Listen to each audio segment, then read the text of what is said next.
حضرت لقمان جو کہ نبی تو نہ تھے، لیکن اللہ تعالیٰ نے انہیں حکمت اور دانائی سے نوازا تھا۔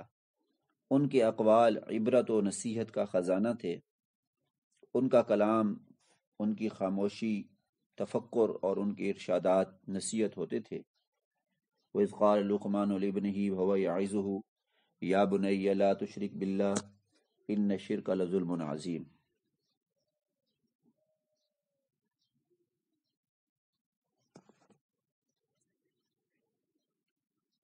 اللہ تعالیٰ نے ان کو وہ 5 وصیتیں ذکر فرمائی ہیں جو انہوں نے اپنے بیٹے کو کی تھیں۔ یہ بڑی قیمتی اور جامع نصیحتیں ہیں۔ سیدنا لقمان کی اپنے بیٹے کو 5 نصیحتیں۔ سب سے پہلی نصیحت بوالدہ، اپنے والدین کے ساتھ حسن سلوک کی۔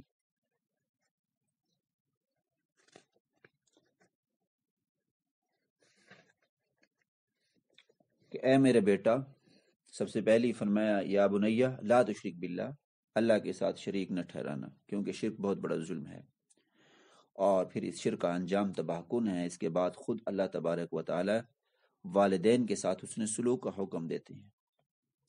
دوسری وصیت آخرت کے بارے میں ہے، یا بنیہ انہا ان تک مثقال حبۃ من خردل فتکن فی صخرۃ او فی السماوات او فی الارض یأتی بها اللہ،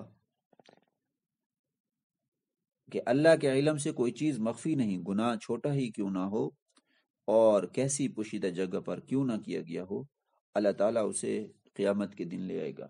اس لیے گناہ کو چھوٹا سمجھ کر نہ کیا کرو کہ یہ گناہ چھوٹا ہے، کچھ نہیں ہوتا۔ اللہ کی ذات دیکھ رہی ہے گناہ جو بھی ہوگا۔ اس لیے ہمارے بزرگ فرماتے ہیں کہ جو آدمی چھوٹے گناہوں سے نہیں بچتا وہ بڑے گناہ کر لیتا ہے، اور جو آدمی چھوٹے گناہوں سے بچتا ہے وہ کبیرہ گناہوں سے بھی بچ جاتا ہے۔ تیسری وصیت ارشاد فرمائی یا بنی اقم الصلاۃ وامر بالمعروف وانہی عن المنکر واصبر علی ما اصابک ان ذلک من عزم الامور۔ فرمایا نماز کو کامل طریقے سے ادا کرو، لوگوں کو ہر خیر کی دعوت اور ہر شر سے منع کرو، اور جو مصائب اور مصیبتیں اور آزمائشیں ہیں ان پر صبر کرو۔ اور چوتھی وصیت ارشاد فرمائی کہ اپنے بیٹے کو تکبر اور فخر سے منع فرمایا۔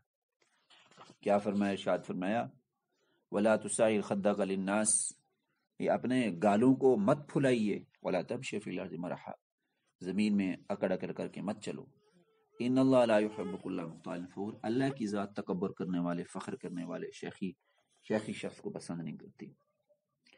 اور 5ویں وصیت میں بیٹے کو اخلاق کریمہ کی طرف متوجہ کیا، یعنی چال میں میانہ روی اختیار کرو اور بولتے وقت اپنی آواز کو نیچے رکھو۔ یہ پانچوں کی پانچوں نصیحتیں جو ہیں عقیدہ، عبادت، سلوک اور اخلاق سے تعلق رکھتی ہیں، انتہائی جامع ہیں۔ مشرکین کی تردید ہے کہ اگلی آیات میں کہ وہ توحید کے دلائل کا مشاہدہ کرنے کے باوجود شرک پر اصرار کرتے ہیں، حالانکہ اگر خود ان سے سوال کیا جائے کہ آسمانوں اور زمینوں کو کس نے پیدا کیا، وَلَئِن سَأَلْتَهُم مَّن خَلَقَ السَّمَاوَاتِ وَالْأَرْضَ لَيَقُولُنَّ اللَّهُ قُلِ الْحَمْدُ لِلَّهِ بَلْ أَكْثَرُهُمْ لَا يَعْلَمُونَ، تو وہ بھی اللہ کے خالق ہونے کا اقرار کرتے ہیں۔ سورت کے اختتام پر 5 چیزوں کا علم صرف اللہ کے پاس ہے، اس سے یہ مطلب نہیں ہے کہ باقی چیزوں کا علم بھی لوگوں کے پاس ہے۔ 5 چیزوں کا علم اس لیے بتایا گیا کہ عام طور پر لوگ ان چیزوں کے علم کو حضور علیہ الصلوۃ والسلام کی طرف بھی منسوب کر دیتے ہیں۔ چنانچہ ارشاد ہے ان اللہ عنده علم الساعۃ وینزل الغیث ویعلم ما فی الارحام وما تدری نفس ماذا تکسب غدا وما تدری نفس بأی ارض تموت ان اللہ علیم خبیر۔ فرمایا کہ وہ 5 چیزیں کون سی ہیں؟ قیامت کب آئے گی، بارش کہاں اور کتنے برسے گی، ماں کے پیٹ میں بچہ کن اوصاف کا حامل ہے، انسان کل کیا کرے گا، موت کب اور کس جگہ آئے گی۔ ان 5 چیزوں کا علم اللہ کے سوا کسی کو نہیں۔ ان 5 مغیبات کو رسول اللہ صلی اللہ علیہ وسلم نے غیب کی چابیاں قرار دیا ہے، اور اسی پر سورت کا اختتام ہوا ہے۔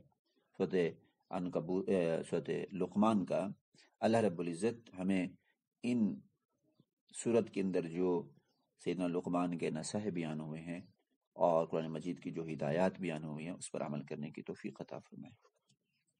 آگے سورہ سجدہ بیان ہو رہی ہے۔ سورہ سجدہ مکی ہے، اس میں 30 آیات اور 3 رکوع ہیں۔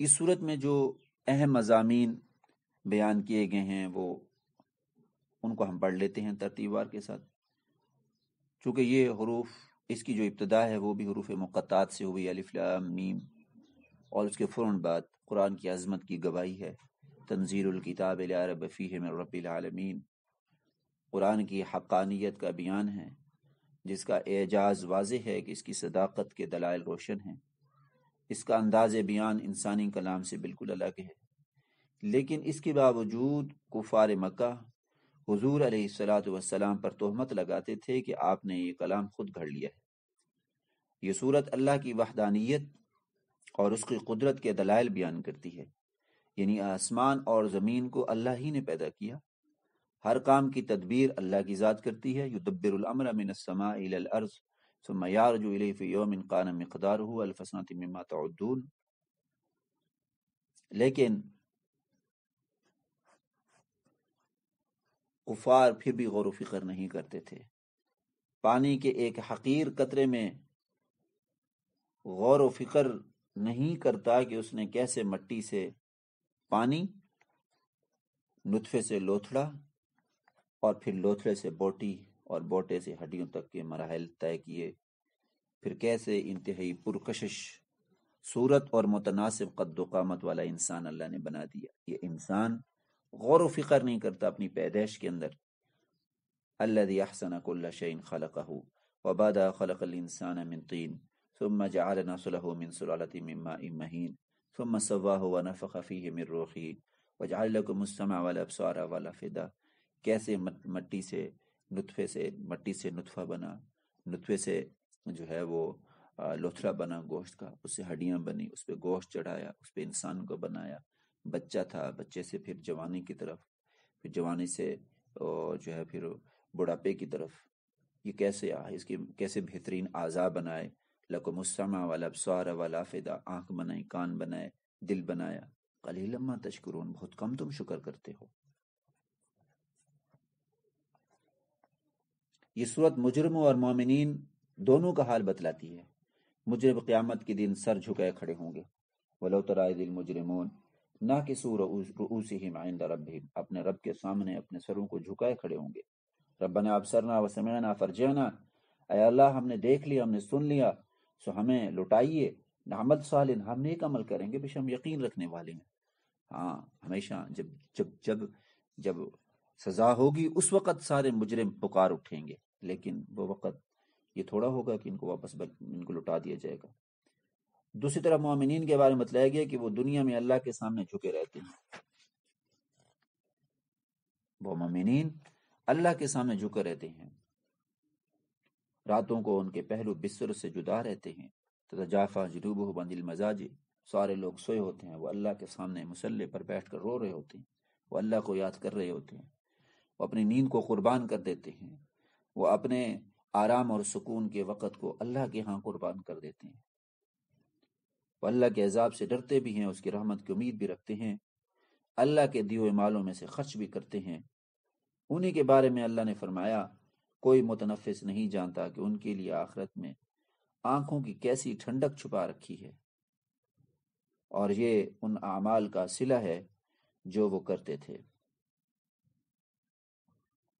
فلا تعلم نفس ما اخفی لهم من قرۃ اعین، نیک اعمال کا بدلہ ان مومنین کے لیے اللہ نے چھپا رکھا ہے جو ان کی آنکھوں کی ٹھنڈک ہے۔ انہوں نے ریا اور دکھاوے کے بغیر چھپ چھپ کر اعمال کیے تھے، وہ اندھیرے کے اندر اللہ کو راضی کرنے کے لیے روئے تھا، اندھیرے کے اندر نماز پڑھی تھی، اندھیرے کے اندر دعائیں کی تھیں، اندھیرے کے اندر ذکر کیا تھا، اپنے آنسوں کو بہایا تھا۔ اللہ تعالیٰ نے ان کے لیے ایسی نعمتیں چھپا رکھی ہیں جو کسی کے حاشیے خیال میں بھی کبھی نہیں ہیں۔ ویسے بھی جنت کی نعمتوں کی صحیح حقیقت کسی کو سمجھ آ ہی نہیں سکتی۔ دنیا کی نعمتیں آخرت کی نعمتوں کے ساتھ صرف لفظوں میں مشترک ہیں، حقیقت کے اعتبار سے ان کے درمیان زمین آسمان سے بھی کہیں زیادہ فرق ہے۔ اللہ کے سامنے بہترین مقدس مہینہ چل رہا ہے، اللہ کے سامنے اٹھ جانا چاہیے، اللہ کے سامنے اللہ کو منانا چاہیے۔ یہ دن ہے زندگی کے انقلاب کے، یہ دن ہے انسان کی روح کے انقلاب کے، یہ دن ہے انسان کے اپنے انقلاب کے، کہ انسان اب تک جتنے گناہ کر چکا ہے، زندگی اور موت کا کوئی پتہ نہیں ہے، وہ اللہ کو راضی کر لے۔ سورت کے اختتام پر حضرت موسیٰ علیہ السلام کو تورات دیے جانے کا ذکر ہے، وَلَقَدْ آتَيْنَا مُوسَى الْكِتَابَ فَلَا تَكُنْ فِي مِرْيَةٍ مِّن لِقَائِهِ وَجَعَلْنَاهُ هُدًى لِّبَنِي إِسرائِيلَ، جو کہ اس بات پر تنبیہ ہے کہ رسول اللہ صلی اللہ علیہ وسلم اور حضرت محمد موسیٰ علیہ السلام کی رسالت میں مشابہت پائی جاتی ہے، اور اسی پر جو ہے وہ سورت کا اختتام ہو گیا ہے، اور آگے سورت جو ہے وہ احزاب شروع ہو رہی ہے۔ سورت احزاب سے پہلے جو ہے یہ میٹنگ ختم ہو رہی ہے، ہم اس کو ختم کریں گے، اور سورہ احزاب شروع ہو رہی ہے۔ سورۃ احزاب مدنی ہے۔ یا ایھا النبی اتق اللہ ولا تطع الکافرین والمنافقین ان اللہ کان علیما حکیما، اور یہ صورت بڑی ہی جامع صورت ہے، اس کو پڑھنے میں بڑا مزہ آتا ہے، اس میں بڑے احکام بھی ہیں، مسائل بھی ہیں، واقعات بھی ہیں، رسول اللہ صلی اللہ علیہ وسلم کو تسلی بھی ہے، غزوہ احزاب کا ذکر بھی ہے، جس میں تمام کفار ناٹو کی شکل میں، جیسے آج کل ناٹو کی شکل میں مسلمانوں پر افغانستان میں ٹوٹ پڑا تھا، ایسے ہی اس وقت ناٹو کی شکل میں پورا کفر جمع ہو کر اسلام اور مومنین پر ٹوٹ پڑا تھا، اللہ نے کیسے نصرت عطا فرمائی اس کا ذکر ہے۔ تو سورۃ احزاب مدنی ہے اور اس میں 73 آیات اور 9 رکوع ہیں۔ اس صورت میں 3 موضوعات سے بحث کی گئی ہے۔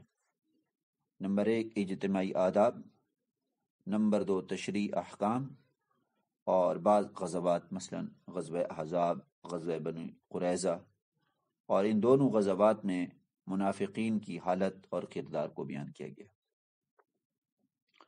پہلی 2 آیتوں میں اپنی نبی کے واسطے سے نبی کی امت کو ایسے 4 امور کا حکم دیا گیا جو کہ حقیقت میں فلاح اور سعادت کے امور ہیں۔ وہ 4 امور کون سے ہیں؟ اس میں پہلا یہ کہ یا ایھا النبی اتق اللہ، اللہ سے ڈرو، کہ اللہ سے ڈرتے رہیے، اور دوسرا فرمایا کافر اور منافقوں کی آراء کا اتباع نہ کریں، ولا تطع الکافرین والمنافقین، اور تیسرا یہ کہ وحی الہی کا اتباع کیجیے، واتبع ما یوحی الیک من ربک، اللہ کی طرف سے آپ کے رسول پر جو وحی نازل ہوتی ہے اس کی اتباع کیجیے، اور چوتھا یہ کہ اللہ پر اعتماد اور بھروسہ رکھیے، وتوکل علی اللہ وکفی باللہ وکیلا۔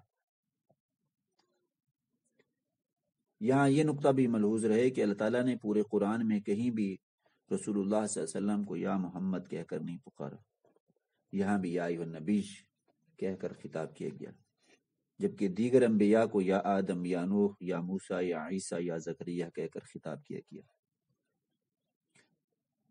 اگلی آیات میں زمانہ جہلیت کے بعض اعتقادات اور عادات کی تردید کی گئی ہے، جن میں سے بعض عقلی اعتبار سے باطل تھیں، بعض شرعی اعتبار سے قبیح اور مذموم تھیں۔ آیت نمبر 4 ما جعل اللہ لرجل من قلبین فی جوفہ، 3 جاہلانہ خیالات اور تصورات کی تردید کی گئی ہے۔ ان کا یہ خیال تھا کہ بعض لوگوں کے سینے میں 2 دل ہوتے ہیں۔ اس خیال کے رد میں اللہ تعالیٰ نے فرمایا کہ اللہ نے کسی آدمی کے پہلو میں 2 دل نہیں بنائے، دل تو ایک ہی ہوتا ہے، یا اس میں ایمان ہوگا یا کفر ہوگا، ایک ہی دل میں کفر اور ایمان دونوں جمع نہیں ہو سکتے۔ اس سے ان منافقین کی بھی تردید ہو گئی جنہوں نے کفر اور ایمان کے درمیان ایک تیسرا درجہ نفاق کا تجویز کر رکھا تھا۔ اگلی آیت کے اندر زہار کا ذکر ہے، اور یہ جاہلی زہار ہے، اسلام والا زہار نہیں ہے، کہ اگر کوئی شخص اپنی بیوی کو انت علیہ کظہار امی، کہ تم مجھ پر میری ماں کی طرح ہو، یعنی جیسے میری ماں مجھ پر حرام ہے تم بھی ویسے حرام ہو، کہہ دیتا تو ان الفاظ کے کہنے سے اس کی بیوی ہمیشہ کے لیے اس پر حرام ہو جاتی، لیکن قرآن نے بتایا کہ کفارہ دینے سے بیوی حلال ہو جائے گی۔ وما جعل ازواجکم اللہ تظاہرون منہن امہاتکم، اسلام سے قبل منہ بولے بیٹے کا حکم حقیقی بیٹے جیسا ہوتا تھا۔ قرآن نے اس غلط تصویر کی بھی تردید کی، ادعوہم لآبائہم واقسطوا عند اللہ فإن لم تعلموا آباءہم فاخوانکم فی الدین، زید بن حارثہ کو زید بن محمد نہ کہو بلکہ زید بن حارثہ ہی کہو، جو رسول اللہ صلی اللہ علیہ وسلم کے غلام تھے اور آپ صلی اللہ علیہ وسلم نے اسے منہ بولا بیٹا بنایا ہوا تھا۔ جب متبنہ منہ بولا بیٹا کی تصور کی تردید ہو گئی اور یہ بتایا گیا کہ رسول اللہ صلی اللہ علیہ وسلم حضرت زید بن حارثہ کے حقیقی والد کا حکم نہیں رکھتے، تو پھر یہ اعلان کیا گیا کہ آپ کی ابوت یعنی باپ ہونا ساری امت کے لیے عام ہے۔ آپ کے ازواج مطہرات ساری امت کی روحانی مائیں، النبی اولی بالمؤمنین من انفسہم وازواجہ امہاتہم، ان کا ادب اور احترام واجب ہے، اور آپ صلی اللہ علیہ وسلم کے بعد آپ صلی اللہ علیہ وسلم کے ازواج سے نکاح کرنا حرام ہے۔ اور اس کے بعد پھر 19 آیات میں غزوہ احزاب اور غزوہ بنی قریظہ کی تفصیل ہے۔ غزوہ احزاب شوال 5 ہجری میں ہوا، جب مشرکین کے 10 یا 15 ہزار جنگجوؤں نے مدینے کا محاصرہ کر لیا۔ یہ جنگجو مختلف قبائل سے تعلق رکھتے تھے، یہود، بنو نذیر اور بنو قریظہ، جن کے ساتھ مسلمانوں کا صلح کا اور ایک دوسرے کے دشمن کے ساتھ تعاون نہ کرنے کا معاہدہ تھا، انہوں نے اس کو توڑ دیا تھا اور اس کے خلاف ورزی کی۔ اور ابو سفیان کے ساتھ تعاون کے، ابو سفیان رضی اللہ تعالیٰ عنہ یہ اس وقت میں مسلمان نہیں تھے، مسلمان صرف 3,000 تھے۔ حضرت سلمان فارسی رضی اللہ تعالیٰ عنہ کی رائے پر رسول اللہ صلی اللہ علیہ وسلم نے عمل کرتے ہوئے مدینے کے شمال مغرب میں جہاں سے دشمن کے حملہ آور ہونے کا خطرہ تھا تو وہاں خندق کھودی گئی۔ خندق سے مراد یہ ہے کہ بڑی بڑی جو ہے وہ گڑھے نما جو ہے نہر نما ایسے خندق کھودی گئی، تو اس کو خندق کہتے ہیں۔ خندق کا مطلب ہے گڑھا کھودنا نہر کی طرح، تاکہ دشمن اس میں آ نہ سکے۔ اور احزاب اس لیے کہتے ہیں کہ جس لشکر نے مدینے پر چڑھائی کی تھی اس میں مختلف جماعتیں قبائل شریک تھے۔ میں نے کہا نا کہ ناٹو کی شکل میں یہ مسلمانوں پر ٹوٹ پڑے تھے۔ ان جنگجوؤں نے تقریباً 1 ماہ تک مدینے کا محاصرہ کیے رکھا، اور پھر نعیم بن مسعود غطفانی کی کوششوں سے یہود اور قریشی اور غطفانی لشکر کے درمیان پھوٹ پڑ گئی۔ اللہ کی طرف سے انہی دنوں طوفانی آندھی آ گئی جس کی زد میں ان کے خیمے اکھڑ گئے، جانور بھاگ گئے اور ان کے عزائم پست ہو گئے۔ پھر قریش اور غطفان اور دوسرے قبائل اپنے مذموم مقاصد کی تکمیل کے بغیر ہی دفع ہو گئے اور راہ فرار اختیار کر کے چلے گئے۔ ابو سفیان اور اس کی حمایتوں کے چلے جانے کے بعد مسلمانوں نے بنی قریظہ کا محاصرہ کر لیا اور انہیں ان کی عہد شکنی کی عبرتناک سزا دی۔ اللہ تعالیٰ نے مذکورہ آیات میں ان دونوں غزوات کا حال اور منظر بیان کیا اور مسلمانوں کو بشارت سنائی۔ یا ایھا الذین آمنوا اذکروا اللہ، یا ایھا الذین آمنوا اذکروا نعمت اللہ علیکم اذ جاءتکم جنود فارسلنا علیہم ریحا وجنودا لم تروها۔ ایک وہ لشکر ہے جس کو تم دیکھ رہے ہو، اور ایک وہ لشکر ہے جس کو تم نہیں دیکھ رہے ہو، یعنی فرشتوں کی مدد کے لیے بھیجا تھا، فرشتوں کو تمہاری مدد کے لیے بھیجا تھا۔ اور یہ بھی شاید اللہ نے شاید فرمایا کہ ان قریب تمہیں اور بھی بہت ساری جو ہے وہ فتوحات ہوں گی۔ چنانچہ مسلمانوں نے نہ صرف فارس اور روم بلکہ 20 ممالک اور سینکڑوں شہر فتح کیے۔ اللہ تعالیٰ کی یہ پیشن گوئی پوری ہو کر رہے گی کہ میں نے اپنے آخری رسول کو اس لیے بھیجا ہے کہ دین اسلام کو تمام ادیان پر غالب کر دوں۔ رسول اللہ صلی اللہ علیہ وسلم کے دنیا میں بھیجنے کا مقصد کیا ہے؟ جی، هو الذی ارسل رسولہ بالہدی ودین الحق لیظہرہ علی الدین کلہ، تمام ادیان پر غالب کر دے، دین اسلام کو تمام ادیان پر غالب کر دوں۔ یہ غلبہ یقینی ہے اور کسی صاحب ایمان کو اس میں شک نہیں ہونا چاہیے۔ بظاہر حالات مخالف ہیں، لیکن جب اس پیشن گوئی کے پورا ہونے کا وقت آئے گا حالات بھی موافق ہو جائیں گے اور افراد بھی مہیا ہو جائیں گے۔ اس میں شک نہیں کہ موجودہ دور کے مسلمان ایمان، اعمال، اخلاق، معاملات، کردار کے اعتبار سے فاتح عالم بننے کی صلاحیت نہیں رکھ سکتے کہ یہ عالم کے فاتح بن جائے، یہ ملکوں کے فاتح بن جائے، لیکن کیا اسلام اور قرآن بھی اس کی صلاحیت نہیں رکھتے؟ رب کعبہ کی قسم، ان کے اندر عالم کو اور فاتحین عالم کو فتح کرنے کی پوری صلاحیت ہے، اور کون و مکا کے مالک کی قسم دنیا یہ نظارہ بہت جلد دیکھے گی، اور یہ جو اس وقت کا مادی وسائل میں ڈوبا ہوا سپر پاور ہے یہ پاش پاش ہو جائے گا، اور انشاءاللہ اللہ کا کلمہ، اللہ کا دین پھر سے بلند ہو جائے گا۔ اللہ رب العزت اس دین متین کی حفاظت کے لیے اور اس دین متین کی خدمت کے لیے اور اس دین متین کی دعوت کے لیے ہم سب کو قبول فرمائے۔ وآخر دعوانا ان الحمد للہ رب العالمین۔